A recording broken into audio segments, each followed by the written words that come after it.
If you're the type of person who literally forgets what they had for breakfast this morning or just forgets all of yesterday, then this one's for you. Today, I wanted to talk about memory systems and how to remember things better.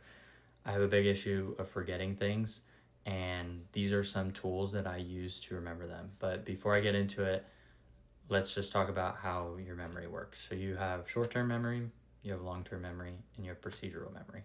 Short-term memory is 4 to 7 thoughts that last for seconds to minutes, and then they're gone. Your brain is like wipes it away like a clean slate, basically.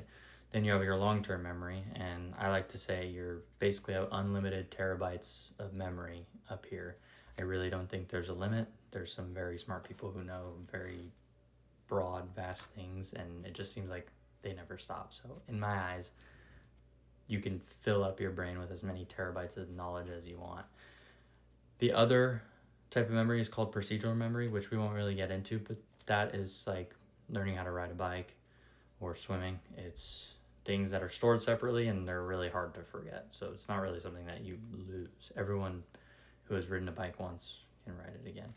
So the reason that we forget isn't that the memories are deleted, they just decay because we don't retrieve them from our brains. Like when you place that important piece of paperwork in a drawer or somewhere and you haven't thought about it since you placed it there and now you can't find it, that's basically lack of retrieval. That's why you forget, because you didn't sit back like once a week and remember, okay, I put my birth certificate there with my social security card, all those things. You need to reach back in your mind. So that's the biggest way to from turning a short-term memory into a long-term memory is through repetition. Then there's the other way. Memories are created off of emotion. Long-term memories are created off of emotion. So if you have an emotion tied to a memory, then you're going to remember it a lot more than, you know, I want this piece of paper out of my hair and I need to throw it in there.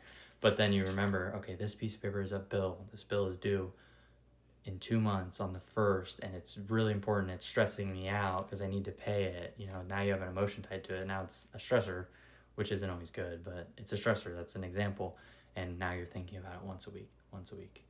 And you don't want to overflow those thoughts, but you do need to repeat them, and that's how you throw things into your long-term memory. So the practical takeaway, so exposure alone doesn't create memory, but retrieval, and most importantly, sleep is your best friend.